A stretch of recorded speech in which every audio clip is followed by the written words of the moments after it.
119th Congress begins tomorrow. No surprise here, Speaker Mike Johnson has virtually no margin for error to retain the gavel. Yeah, Mike Johnson is in a lot of trouble, and I've been hearing reports that he's out there calling a lot of congressmen and women trying to get their support because he does not have the votes.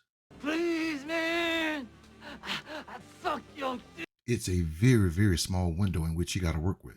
It's the smallest majority at the start of a first session over 100 years. This is the smallest since at least 1917, if not further back, because we got 219 for the Republicans because Matt Gaetz says he's not joining this Congress, and 215 for the Democrats likely tomorrow. They won the House with 220, but we all know what happened with Matt Gaetz. That's why he's not going to join this Congress. Hey, little girl.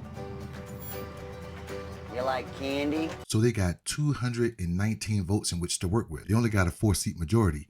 And out of that 4-seat majority, Donald Trump has taken about 2 or 3 to serve in his administration. So that 219 is going to drop to 216 or 217 when they try to pass any kind of legislation. Everybody has to be there because there's 435 members of the House. You need 218 to be speaker. Hell, you need 218 to pass any kind of legislation. He barely has it. Virtually no margin for error. Now, CNN breaks down the other ways in which he can still be speaker or how he can get sidelined as speaker. GOP reps can sink Johnson's speaker's bid if on a given ballot at least is if 2 Republicans vote against him, of course assuming 434 vote and no Dems vote for Johnson. 1 Republican votes against him, votes against Johnson, and 2 abstain, i.e.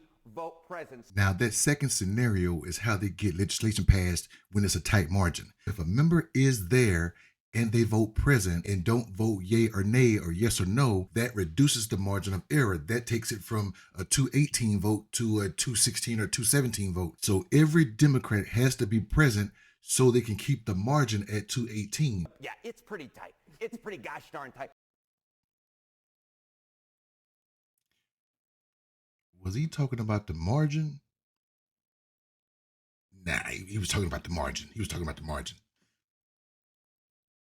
If some Democrats are not there, then they're helping the Republicans reduce that margin of error or reduce that margin that he needs to be speaker, and he can be speaker with 210 votes or 215 votes. I'm giving you a third scenario. So Hakeem Jeffries has to keep every Democrat there because if they're there and marked present, it reduces that number for Mike Johnson, which really has gotten smaller anyway because Congressman Thomas Massey of Kentucky, he has flat out come out and said he's not going to vote for Mike Johnson. No, no, no, hell no, no, no, I refuse, no. And the Democrats have said they will not do any kind of split voting to put Mike Johnson in. So he has a major, major problem on his hands. And I say, welcome to 2025. What do you think?